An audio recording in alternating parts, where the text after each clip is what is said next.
Bienvenue dans cette nouvelle prédication du prophète Raphaël. Chaque parole prononcée ici est inspirée pour guider, éclairer et fortifier votre vie spirituelle. Prenez un moment pour vous connecter profondément avec Dieu, laissez ces paroles pénétrer votre cœur et transformer votre réalité. Soyez prêts à recevoir ce message puissant. Nous allons prier dans le nom de Jésus, dans le thème de la confession des humains. Alors, c'est dans le livre de Luc, le chapitre 9, le verset 8. Il est écrit donc un jour que Jésus pria à l'écart, ayant avec lui ses disciples, leur fit cette question: qui dit donc que je suis? Il répondit: Jean-Baptiste, et les autres Élie, les autres qu'un ancien prophète est ressuscité. Et vous leur demanda-t-il: qui dites-vous que je suis? Pierre répondit: le Christ de Dieu.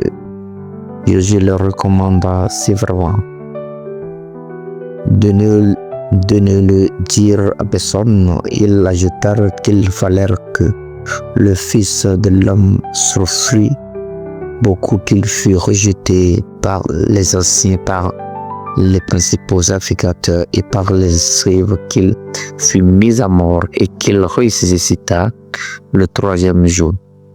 Puis il dit à tous: si quelqu'un veut venir après moi, qu'il renonce à lui-même et qu'il se charge chaque jour de sa croix et qu'il me suive.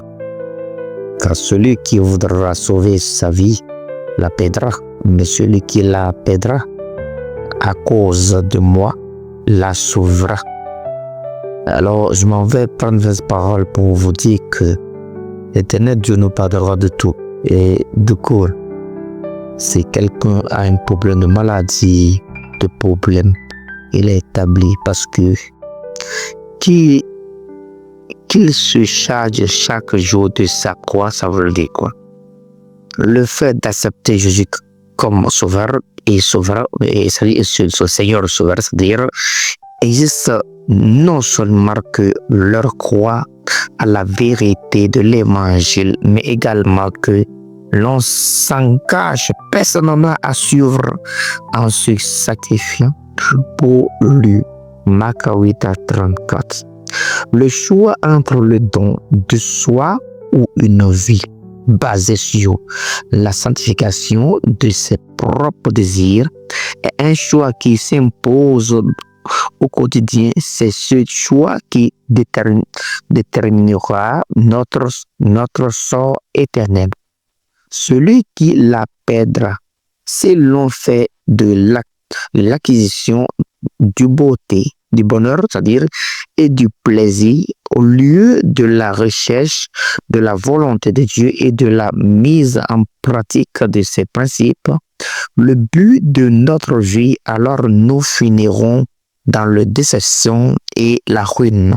Celui qui renonce à ses propres foi et qui vit en communion avec Jésus-Christ en fondant sa vie sur les enseignements et de sa parole, jouta d'une vie et d'une joie véritable ici-bas à la vie future. Honte de moi, avoir honte de Jésus, c'est ressentir de la honte, de l'embarras, c'est-à-dire lorsque, en présence du monde, nous nous identifions aux voies, aux valeurs et aux buts que Jésus a enseigné. C'est ça, avoir honte de sa parole, honte de proclamer sa pleine inspiration divine, honte de vivre en se conformant à elle et honte de défendre Christ et rejeta et condamnera ceux qui se comporteront ainsi. Matthieu 10:33. Cela veut dire qu'ils n'ont vu le royaume de Dieu, c'est-à-dire la transfiguration. Lors de sa transfiguration, Jésus a été transformé en présence de 3 de ses disciples qui l'ont vu et tel qu'il était dans sa croix céleste, c'est-à-dire Dieu était dans sa croix céleste, c'est-à-dire Dieu dans une chair humaine. Halbdat Saidas la indah rotast. Bahu kulun sir halaur hatas tidak mashkin ya wafta.